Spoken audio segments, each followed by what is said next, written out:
Hello everyone, welcome to my YouTube channel Physics with Muhammad Afzal. In this module, you will learn about motional EMF.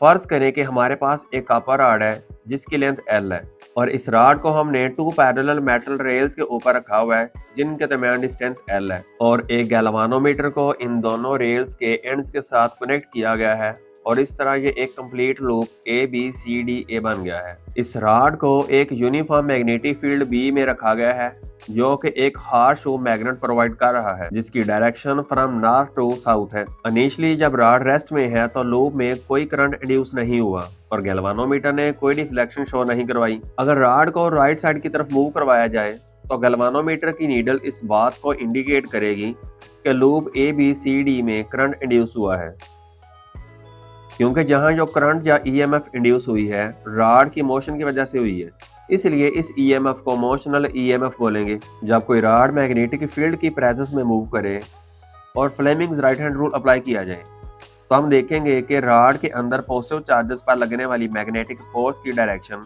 Upward यानी कि from A to B है। इसी तरह negative charges पर लगने वाली magnetic force की direction downward यानी कि फ्रॉम B टू A होगी। एज आ रिजल्ट एंड ए पर पॉजिटिव चार्जेस की कंसंट्रेशन बढ़ती जाएगी जबकि एंड ए पर पॉजिटिव चार्जेस की डेफिशिएंसी होती जाएगी, लेकिन एंड ए पर नेगेटिव चार्जेस की कंसंट्रेशन बढ़ती जाएगी।